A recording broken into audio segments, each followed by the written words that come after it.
What's up, teammates? You guys ready for the holidays? You ready for Thanksgiving? I love Thanksgiving. I get to see the family, which some Thanksgiving I miss a lot, and I really hate that. But this Thanksgiving, I'm going. Me and the kids and going to see the family, and we're going to have a good time celebrating together, and I'm excited about it. There's plenty to be excited about, though. Not just the family and not just the food, but the football. Why the football? You know why. Because we're featuring some AOC this weekend. That's right.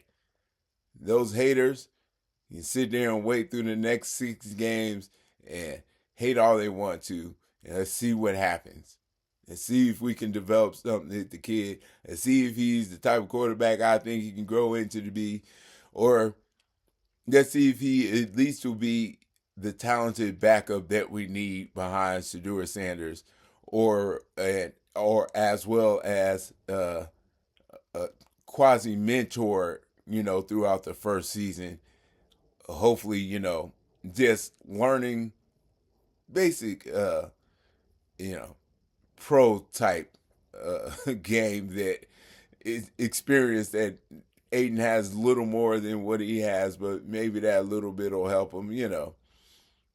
He might sit Sador and they might not sit Sador because I don't see sitting him behind Aiden being a super big benefit for him, other than the fact that it'll take pressure off him off Sador for the first season, and that is what a lot of other teams do. I think for Raiders and Raider fans, they'd lose their daggone mind if we try to sit Sador for a year behind Aiden, especially since everybody hates Aiden so much. But when quarterbacks have that type of career where they get to start out and mentor behind somebody and watch at least for a year, just watch the game live and in color at that level, and then bring them in next year to get them really going.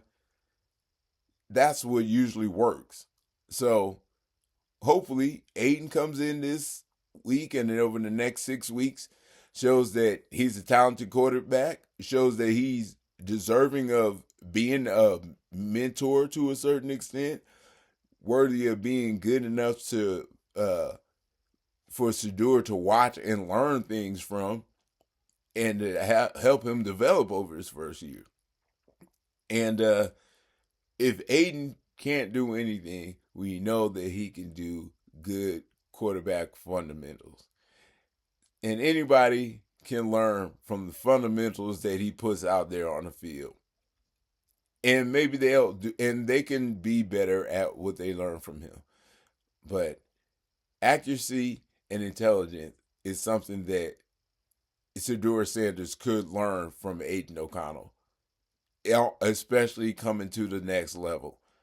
So Aiden O'Connell proving his ability to be a mentor or have the ability to be talented enough to show a quarterback like Shedeur Sanders how to take the talents that he has naturally and use what else things he learned from Aiden and apply them to his game and be,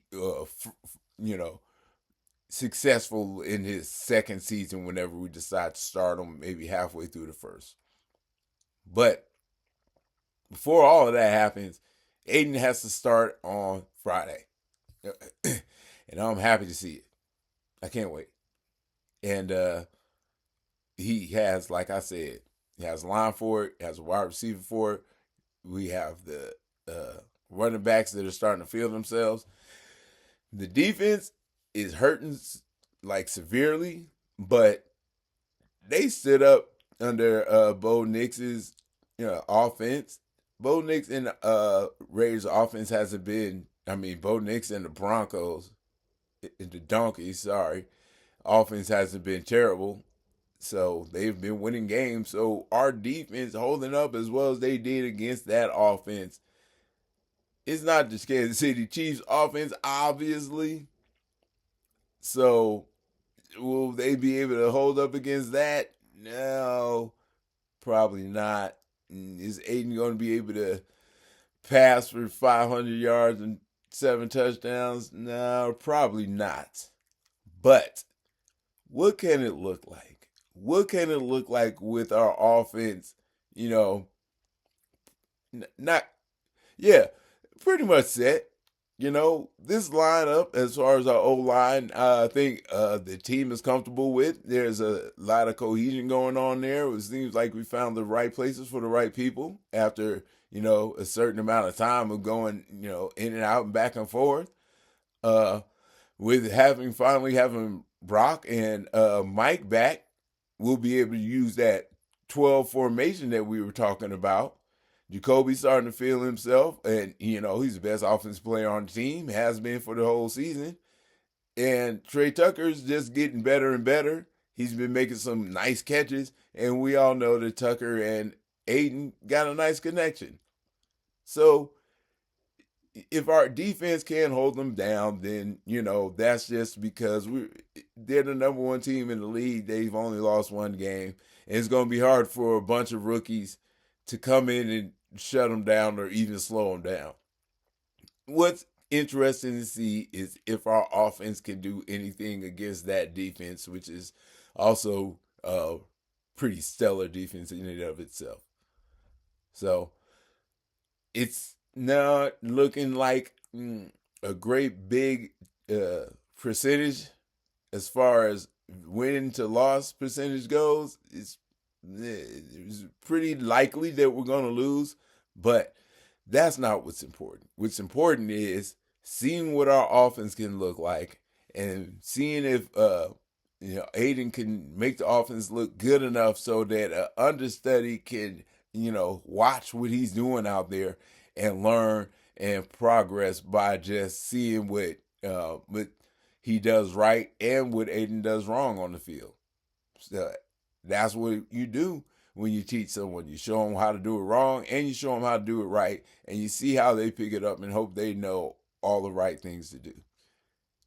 So the silver lining is, even if Aiden doesn't win because our defense is tough, or if he doesn't win because he just doesn't perform well, if we look good, if he puts up there something that a student can learn from, like how to read a daggone defense and how to know when to go to the hot route and when not to. Simple stuff like that you can learn from Aiden that you cannot learn from a Gardner Minshew. So let's go, Aiden. Let's see if we can get some victories. Let's see if you can just show that you are good enough to be able to show Shedeur Sanders how to be a good quarterback and how to use what he has to surpass what you are, which is what he's supposed to do. He's supposed to help Shedeur become better than Shedeur can't be the best Shedeur that he can be and make that Shedeur better than Aiden O'Connell or the current Aiden O'Connell that he is, because we have to assume that Shedeur's natural talent level is above Aiden O'Connell's. So Aiden can do it. Aiden can teach him, I think, if he shows what he can do over the next 60 games. And I think he will. And if not, then he doesn't. And they're going to figure out another way to bring in somebody to help develop Shedeur Sanders. They go out and get someone like a Kirk Cousins. Why not, right? He's got the talent. He's got the time. He's probably going to be out of there after this season because they're going to want to do something with putting Michael Penix on the field.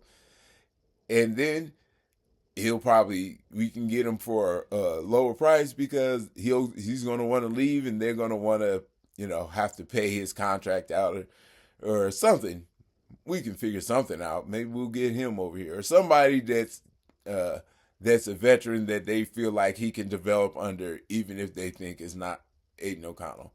But that's the future, and we'll worry about that then. I don't really care all about that right now. Right now is I want to see what our offense can do with Aiden O'Connell in there. So, the silver lining for me is win or loss, I get to see me some Aiden O'Connell. The part that stinks is I don't get to see it, and I won't get to see it because they come back for the Falcons game. And I don't know if I'm out of money for that ticket. Maybe if I beg my wife. It's nowhere near my birthday, and I don't want to, waste my Christmas gift on. Well, yeah, maybe I'll make that my Christmas gift. I think I can eke out some Christmas gift money to see the Falcons at home before, you know, before the holidays come. But that's that. Hopefully, we can pull out a victory just to see, or we look good. Hopefully, we just at least look good. If we pull out a victory, then we pull out a victory. I would like to see Aiden look good more than seeing him get victories, because if he gets victories, if he comes in and he somehow goes 4-2 and we get the 6 wins and we fall kind of out of position for our contention for the first draft position, people is gonna hate that kid, and it's gonna be terrible. It's not gonna be his fault, because if he performs well, of course you want him to perform well because you want to win. But then the more he performs well, the further we slide away from the number one pick, and the further we slide away from the number one pick, the harder it's going to be to get Shedeur Sanders. Oh, it's just a whirlwind of up and down. What should we do? What will we do? What can happen and what's going to happen? We will find out soon. So even if you're not watching for the victories, there's still plenty of motivation and trauma and drama to keep your heart pumping to watch the rest of the season go through. So really, that's the silver lining. You watch football to be entertained, and thou art not entertained, or art thou not entertained? Because this is going to be some trauma coming up. Get ready. Put your shoes on, man. It's going to be a good time. Let's see what we can do and how the season ends out. We'll see if we got the win squad versus the tank squad. It's going to be interesting to see if Aiden can pull off enough wins to make everybody argue about if we want to continue to win. Anyway, thanks for stopping by. And remember, you can't win them all. The clouds get dark. And when you're looking for the bright side, come to the silver lining.